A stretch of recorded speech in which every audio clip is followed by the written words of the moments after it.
This is Dr. David Pomeroy, your host on ADHD Focus. I wanted to remind you that the show is not intended to be a recommendation for diagnosis or treatment of any condition for any specific person. Please consult your mental health professional or doctor managing your ADHD or mental health issues about any diagnosis or treatment-related information that you hear on the show. Refer your ADHD provider to the show if he or she would like more information. Thank you. I've got a very exciting show today with Brendan Mahan about the wall of awful, what develops in terms of people trying to cope with all the things that come up with their ADHD and how to climb it, how to help work with it. Brendan is a executive function coach and consultant, speaks to a number of groups. He has also been a sixth grade teacher, so he has experience from the teacher side and also as a parent. So he's got a lot of experience to bring to the subject. Let's talk about how the wall of awful, this internalized barriers that build up over time with people with ADD. Let's talk about how that develops. Yeah. So first off, everyone has a wall of awful. You don't have to have ADHD to have a wall of awful. The deal is, though, people with ADHD, because of the executive functioning challenges that they have, we tend to fail more often than people who don't have ADHD. And I say we because I have ADHD, so I've experienced that more frequent failure firsthand. The way the wall of awful works is every time we fail in a given area, we get a brick in our wall, right? So a little failure brick. And if we fail enough in that area, we start to develop a wall of awful for that task or that particular type of risk. Because the wall of awful is an emotional barrier that prevents us from taking risks and initiating tasks. So it may be a task of you didn't take out the garbage, as that's one of your chores, and the more you get hounded on that and why didn't you remember, then that adds to more their task wall. Right. Yeah. So it could be taking out the garbage, like you said. It could be homework if you're a kid. It could be emailing if you're an adult, losing weight, even making phone calls. People can have walls of awful for. So staying away from your phone at midnight. Yeah. It's sort of a broad swath of things, and it's a way to explain why we have trouble doing things that other people might find easy or things that we think we should be able to do, but for some reason we just can't start. And so the way that the wall gets built, like I said, is every time we fail, we get a brick in our wall, a little failure brick. Along with that failure brick, we get a disappointment brick because I disappointed myself. But I also get a disappointment brick for everyone whose opinion of me matters around that failure. So if I was supposed to send an email to a client, let's say, and I don't, I get a brick for myself. I maybe get a brick for my boss. I get a brick for that client. If I'm working with someone else on this project, I also get a brick for them. All of those bricks pile up. Yes, pretty quickly. Yeah, and these disappointment bricks lead almost immediately to rejection bricks. Because when we disappoint someone, we assume they're going to reject us. Whether they do or don't doesn't really matter. We think they will, and that's enough for this emotional barrier to start to form. It's not... Go ahead. With kids, they aren't going to necessarily assume it right from the start, but the more they do it, the more they fail. Pretty soon they're going to think, oh, here we go again. Mom doesn't like me. She's going to tell me I'm not good for anything, or my teacher's going to say, why, you're doing this again. So that rejection gets more powerful, and then it gets the anticipated. Yeah. And as these emotions build up, as these emotional bricks pile on to each other, they start to change around a little bit, and we start to get new emotions that get added, right? So rejection leads pretty quickly to loneliness. Mm-hmm. Because if I feel like I'm being rejected by enough people, now I just start feeling like no one likes me and no one cares about me, and now I'm feeling lonely. And if I have some guilt around making that mistake, right? Guilt leads to shame in a heartbeat. Guilt being, I feel like I made a mistake. Shame being, I feel like I am the mistake. And that internalization of those emotions. If the reason you made the mistake is because you have ADHD, how do you keep that guilt from becoming shame? It's really hard.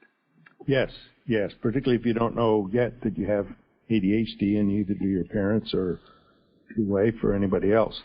Right. Or if I know I have it and I'm just like, it's because I have ADHD that I can't do X, Y, and Z. I stink because I can't do anything because I have ADHD. One of the things I like to say is that sometimes the ADHD wins. And it's a way for me to get some distance between myself and my ADHD. And yeah, I'm sort of putting the mistake on the ADHD, which, as much as people want to say, don't blame the ADHD, except that I'm right. And the reason I made that mistake is, in fact, because I have ADHD. So it's not about blaming. It's about, like, explaining. And the difference is a subtle one, but it's important, right? I'm not trying to excuse myself from everything because I have ADHD. It's not an excuse. It's a reason. Right. It's a way to explain why that mistake happened. So I don't have to carry the emotional weight of the mistake, but I still have to solve the problem that the mistake caused. As opposed to using the ADHD as an excuse where I don't have to carry the emotional weight of everything that led up to the mistake, but I also don't have to carry the emotional weight of fixing the problem. That's not a plan. Right. You got to fix it, but you don't have to beat yourself up about the fact that you made the mistake. Right, and I certainly see people that have figured, oh, I don't need to worry about it, and oftentimes it's a teenager who says, well, I have ADD, so it's no wonder they didn't turn the paper in or whatever, and so parents even get more frustrated, maybe especially if one of the parents also has ADD but has figured out how to deal with some of this. How would we turn someone from it's an excuse and there's nothing I can do about it to you can if you choose to? Is that part of their wall, using it as an excuse instead of a reason? Yeah, and what they're doing there is they're trying to avoid the wall, right? They're either staring at it or they're trying to go around it, and they're just trying to not interact with that wall of really hard emotions. And you kind of have to flip it on its head a little bit and talk about how, yeah, you didn't write the essay, but you still have to. Like, just because you didn't do it doesn't mean you don't have a responsibility to write that essay or mow that lawn or take out that trash. It's still your responsibility. And my Uncle Ben used to say that with great power comes great responsibility. And I like to flip that on its head and say that with great responsibility comes great power. If we're taking responsibility for the things that we are responsible for, that can be empowering. And sometimes that's intimidating. And it takes a little while to get there, and it takes some maturity. But it can become empowering to be responsible for taking the trash out, cleaning your room, whatever the case may be. Because it means you're having an effect on the world. You're getting that email out that maybe coordinates things for your team. And as people get better at doing it, then you get the positive reinforcement part. Yeah. And there's also empowerment in being able to put that thing down, right? Like, I closed that loop, so I got rid of some of the anxiety that I've been dealing with, because I don't have to worry about that essay or taking the trash out or sending that email or making that phone call. Yep. So now I can focus on other stuff that I want to do, because the stuff I need to do isn't weighing down my attention anymore. So now we're at the point where there's a wall, and it may be from, I think they probably start at age 2 or 3 and keep building until whatever time the person figures out and then gets help for, gee, this is what's going on. You have ADD. So how do people surmount the wall? So there's 5 ways people try to use to get past the wall of awful. 2 of them don't work. 1 works but is not healthy, so it's not a good plan. And then there's two that work. The first method that people use that doesn't work is staring at the wall, like I mentioned earlier, right? You're just looking at it. You're not even really engaging with the challenge. You're just stopping before you get to it. The other option is to try to go around it, or the other option that doesn't work, I should say, is to try to go around it. That's when you decide that, yeah, I'll take the trash out, or yeah, I'll send that email, but first I want to watch an episode of Bob's Burgers. Yeah. And then I'll be ready to do the thing.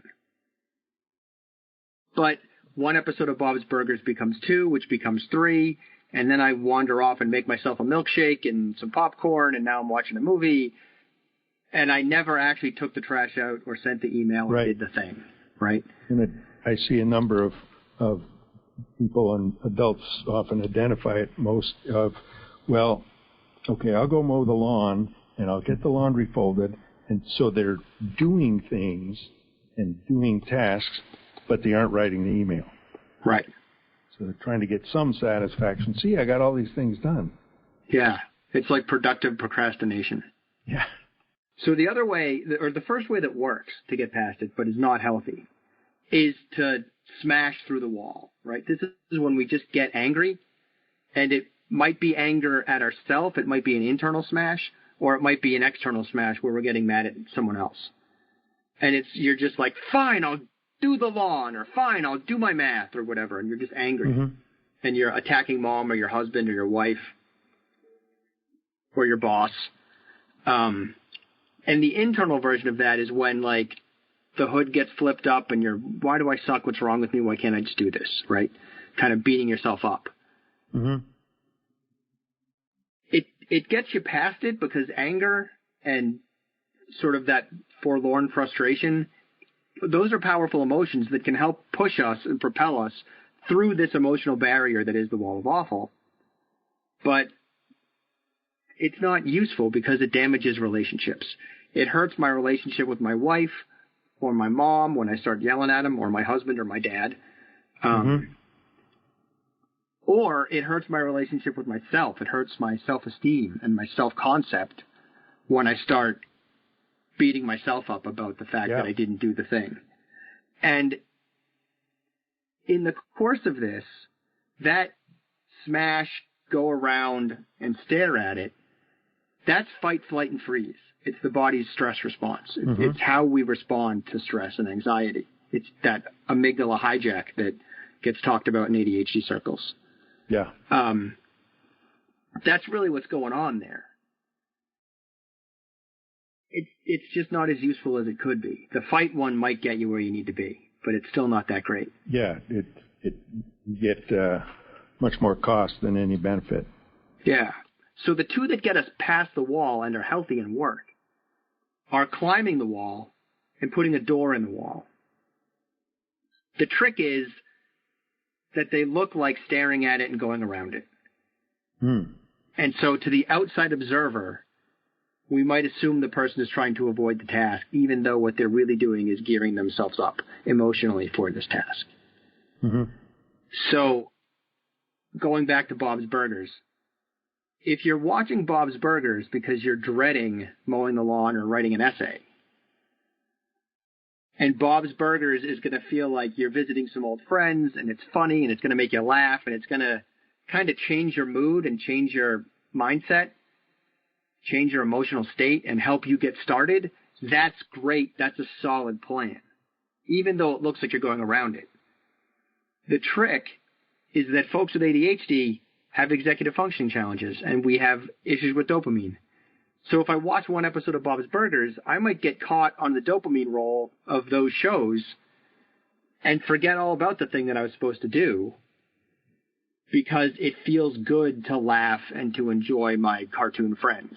Sure. And we also have that time warp where I'm just going to watch one, and, well, one more, that's only going to be, an hour, and 3.5 hours later.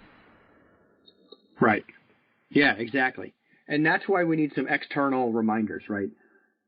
An alarm that gets set, a reminder in Alexa or Google Home, a time timer, mom or dad or your husband or wife That's the worst case scenario, is having another person do it, because then if you're frustrated coming out of Bob's Burgers, that frustration gets aimed at the other person.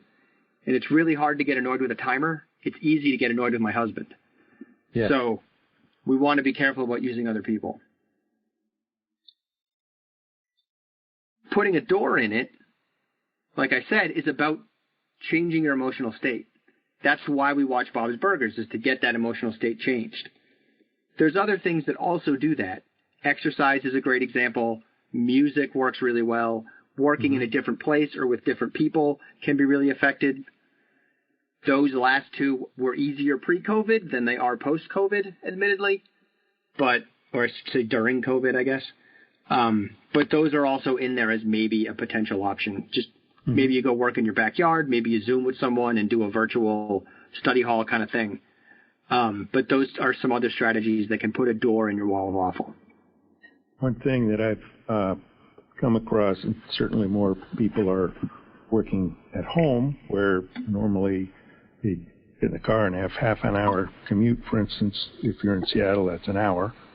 And now their commute is walking from this room to the next room. And I suggest to people, you've had that transition time, you didn't necessarily recognize it that. If you normally drive to work, go get in your car, drive around 5 minutes, come back.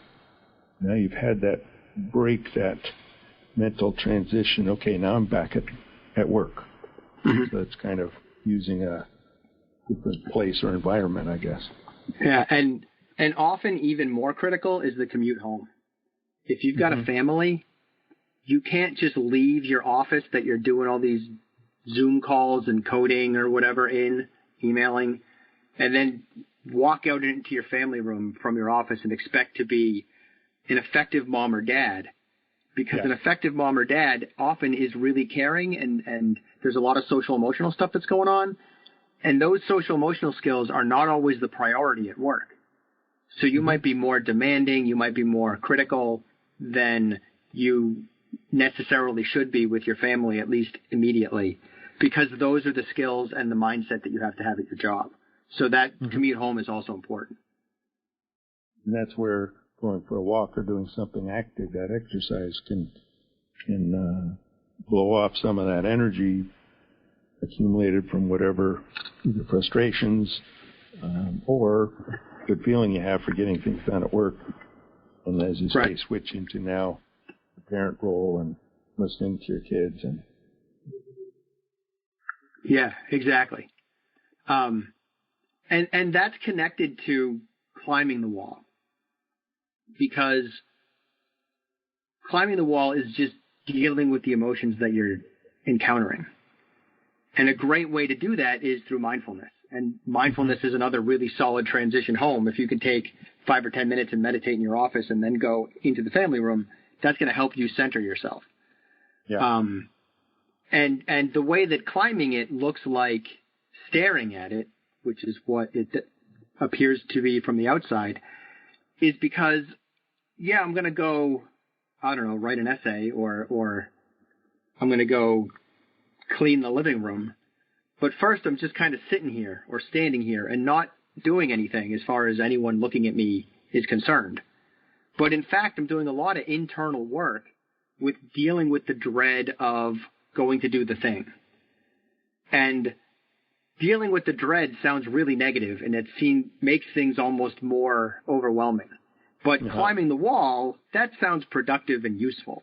So another element to all of this is that the wall of awful is a relatively easy concept to understand. It's something that's fairly easy to explain, even though it's deeply sophisticated and complicated. But it can be understood by kids that are like 8 years old. And you can say to them, hey, you're climbing the wall, when they look like they're not doing anything.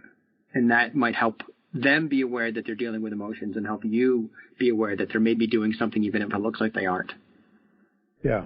And it just occurred to me that to be able to say it's okay to be getting ready, because if you were going to climb a wall, particularly a larger one, you would want to make sure you had the right equipment, that you were rested, that you'd had something to eat, those kinds of things. So that's the preparation if you're physically going to climb a rock wall, you need that same kind of preparation to get after the emotional wall.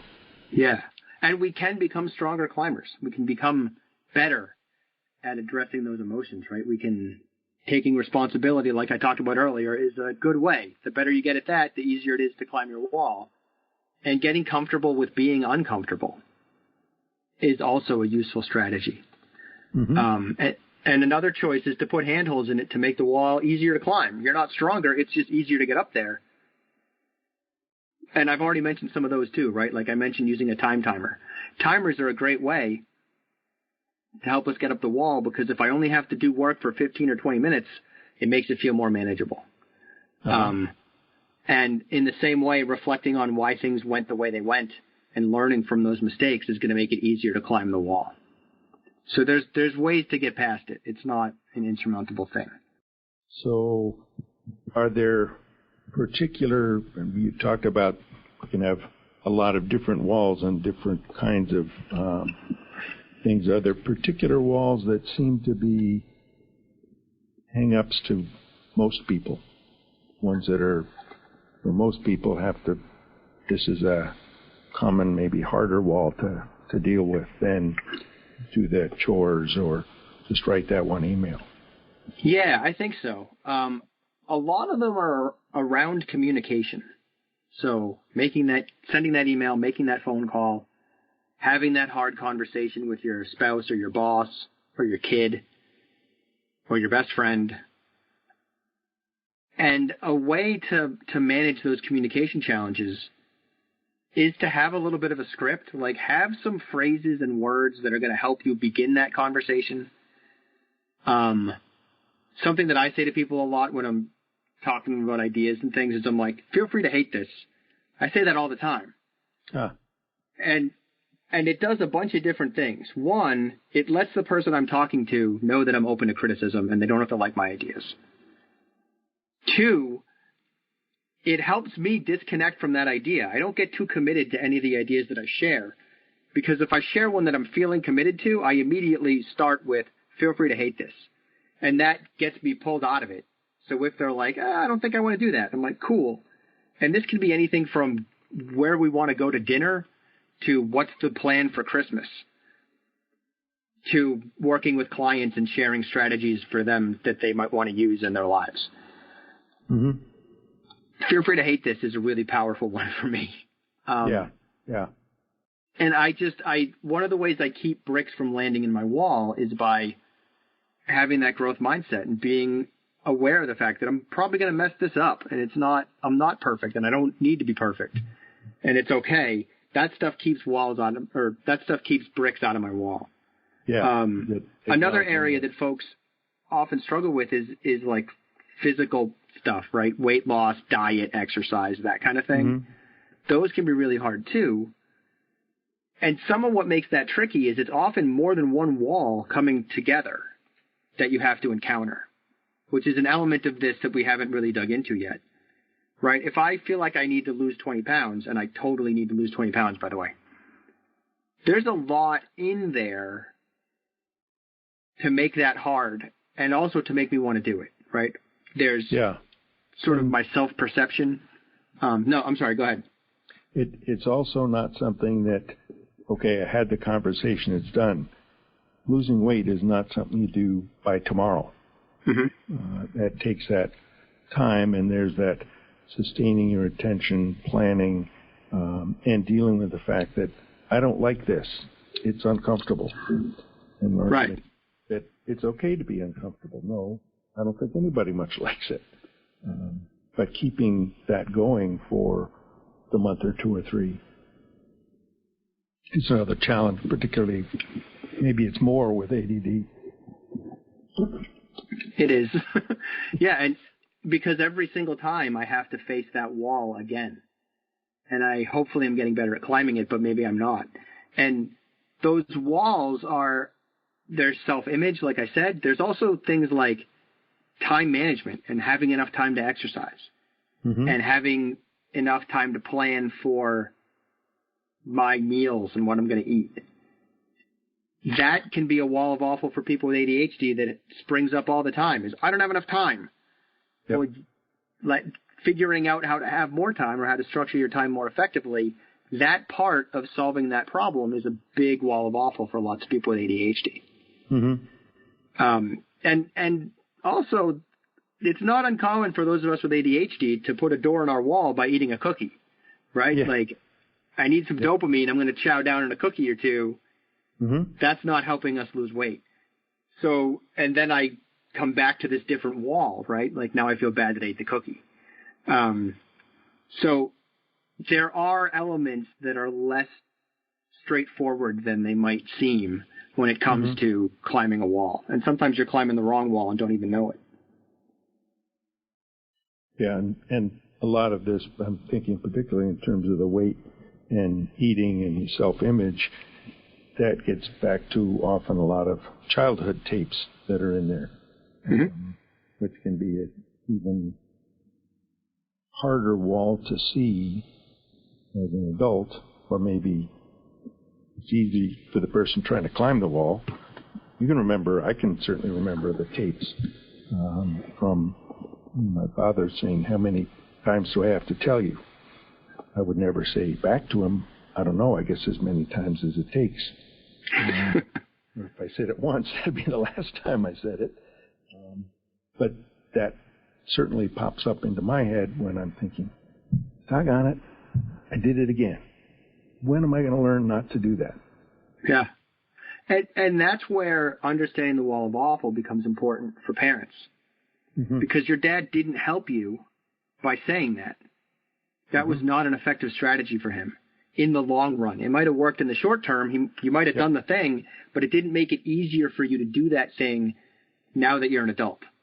It made it harder. So as parents, sometimes we have to win the short-term battle, and sometimes we have to be willing to make the short-term battle take a little bit longer and maybe even lose it every now and then in order to win the long-term war of helping our kid be more productive or more effective in their judgment or whatever the case may be.